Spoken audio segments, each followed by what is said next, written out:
Dining rooms are also another fun window to work on because dining rooms are a more formal space. So you actually choose maybe a little more formal style of window covering in your dining room windows. Oftentimes in the homes that we work on, dining rooms are in the front of the house. So we really have to pay attention to what the other window coverings on the front of the house are if we want that consistent look across the front. Typically, when people do want that consistent look, we do a lot of shutters across the front.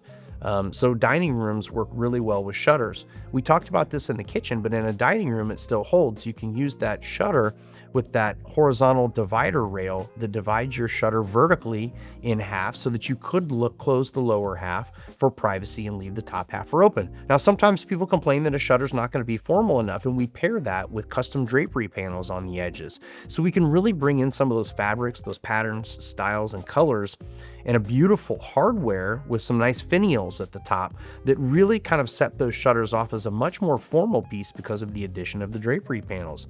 That's become very common in dining rooms, and it really looks amazing. One of the other treatments that we do in dining rooms that works really well are custom Roman shades. Custom Roman shades give you a really formal look that you can pick out exactly which fabric you like and style, but we also have to be very careful of how that finishes on the outside of the house. If it is facing the front with other window coverings, we have to be conscientious of the strings that go down the back of Roman shades, because that's typically how they operate. If we wanted to get around that, we would use a Hunter Douglas Vignette modern Roman shade. It gives you the look of a Roman shade, the beautiful textures and fabrics, but it doesn't have the strings that go down the back of the fabric that you could see from the outside. It is a clean white backing that looks very similar to other shades white backing that might match across the front of a house. This is kind of an interesting time. Here in 2026, people don't always use a formal dining room as a formal dining room. We see a lot of children's play areas. We see a lot of office spaces with people working from home. So just because it's a dining room doesn't necessarily mean we have to look at dining room window treatments.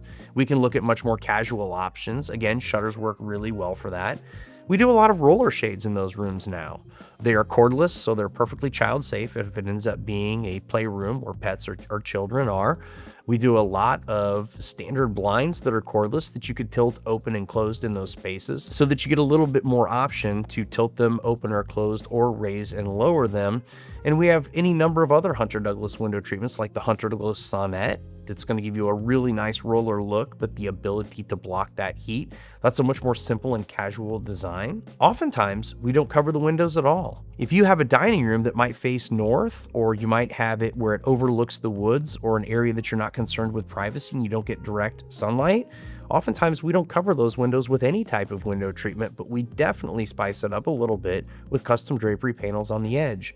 That's a way to really picture frame your window, really utilize the color, the design, and the style of the fabrics, and upgrade that overall look with a really nice looking piece of drapery hardware, the rod at the top, with beautiful finials. Crystal finials on the ends of the hardware have become very popular lately and really offer a nice touch to a dining room where you didn't want to put window coverings on over the glass itself.